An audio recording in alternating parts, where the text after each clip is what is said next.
Praise the Lord. இன்னைக்கு நம்ம வீடியோவில் என்ன பார்க்க போறோம் அப்படின்னா, எல்லாரும் கேள்விப்பட்டிருப்போம், ஜீசஸ் பத்தி ஜெனரலாக கேள்விப்பட்டிருப்போம். முழுக்க இருக்கிற நாடுகள்ல பல நாடுகள் கிறிஸ்தவ நாடுகளா இருக்குது. எல்லா நாடுகளையும் கிறிஸ்தவர்கள் இருக்கிறாங்க. இது மதம் சம்பந்தப்பட்ட ஓரியன்டா நாங்க பண்ண போறதில்ல. இருந்தாலும் என்னென்ன விஷயங்கள் ரிலிஜன்ஸ்ல இருக்குங்கிறத நம்ம கண்டினியூஸா தெரிஞ்சுக்கணும். ஜீசஸ்னா யாரு அப்படிங்கிறது நம்ம எல்லாருக்கும் தெரியும். அவங்க மக்களுக்காக பூமிக்கு வந்தாரு, மக்களுக்காக சிலுவையில் அறையப்பட்டாரு, மறுபடியும் 3ஆம் நாள்ல உயிர் தெழுந்தார். இது முழுக்க 100%க்குரிய உண்மை. அதுல எந்த விதமான மாற்று கருத்தும் இல்லை. பைபிளே ஒரு வேர்டு இருக்குது, உங்களுக்கு முன்பாக போய் உங்களுடைய வழிகளை ஆயத்தப்படுத்தி உங்களுடைய பாதைகளை செவ்வாய் பண்ணுவேன். அததான் ஆண்டவரும் பண்ணினார். உங்களுடைய லைஃப் இங்க மட்டும் இல்ல, இன்னொரு லைஃப் நமக்கு இருக்கு. அங்கேயும் நமக்கு லைஃப் நல்லா இருக்கணும் அப்படின்னா தன்னுடைய ரத்தத்தை கொடுத்தார். அதுல எந்த விதமான மாற்று கருத்தும் இல்லை. நம்ம வர கண்டினியூஸா வர வீடியோஸ்ல என்ன பார்க்க போறோம் அப்படின்னா, இந்த கிறிஸ்டியானிட்டி வச்சு உலகம் எப்படி மார்க்கெட் பண்ணுது, கிறிஸ்டியானிட்டியை வச்சு ஃபாரின் கண்ட்ரிஸ் என்ன பண்றாங்க, கிறிஸ்டியானிட்டியை வச்சு நம்ம கண்ட்ரீஸ்ல உள்ள கிறிஸ்டியன் பீப்புள்ஸ் என்ன பண்றாங்க பார்க்கலாம்.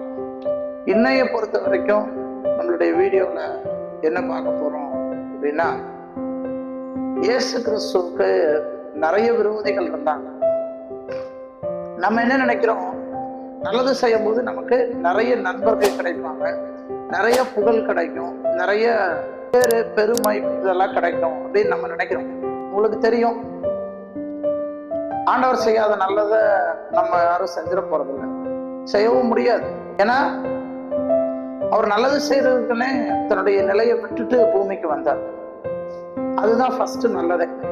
நம்ம ஒருத்தவங்களுக்கு நன்மை செய்ய போறோம் அப்படின்னா, நம்ம பொசிஷன்ல இருந்துகிட்டு நம்மளால் ஆன நன்மைகளை செய்யறோம் அப்படின்னா அதுக்கு பேர் நல்லது இல்லை. அது நல்லதுதான், ஆனா நன்மையான லிஸ்ட்ல வருமா அப்படிங்கிறது சந்தேகம். நம்ம இப்ப அன்னை தெரசாவை எடுத்துக்கோங்க. அவங்க ஒரு நல்ல நிலைமையில இருந்தவங்க, சிஸ்டரா இருந்தவங்க. ஆனா ஒருத்தவர் வெளியில சாக்கடைக்கு பக்கத்துல கஷ்டப்பட்டுட்டு இருக்கிறத பாக்குறாங்க.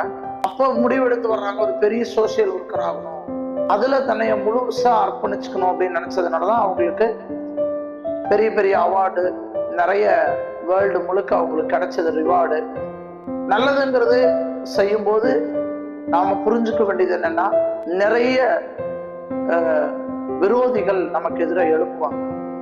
அது ஏன் அப்படின்னா, ஒண்ணு பொறாமையா இருக்கலாம், அவங்களால நம்ம செய்ய முடியாத நன்மைகளை நம்ம செய்யறமே இருக்கலாம், அல்லது அவங்களுக்கு பிடிக்காதவங்களுக்கு நம்ம நன்மைகள் செஞ்சிருக்கலாம், அல்லது பொதுவாகவே செய்கிறவங்களுக்கு நிறைய கஷ்டங்கள் வருங்கிறது நம்ம கேள்விப்பட்டிருக்கோம். அந்த மாதிரியான ஒரு கான்செப்டா இருக்கலாம். ஆனா நம்ம நல்லது செய்யும் போது நமக்கு வர்ற தீமைகளையும் எதிர்த்துட்டு மறுபடியும் நம்ம நல்லது செய்யறோமாங்கிறதான் நம்மளுடைய கொஸ்டின்.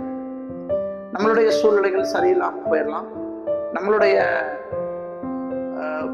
பொருளாதார நிலை, மனநிலை, சூழ்நிலை, வாழ்க்கை நிலை, இது மாதிரி பல நிலைகள் நமக்கு ஒத்து வராம போலாம், அல்லது நம்மளுடைய வீட்டில் இருக்கிறவங்க நமக்கு எதிர்ப்பு தெரிவிக்கலாம்.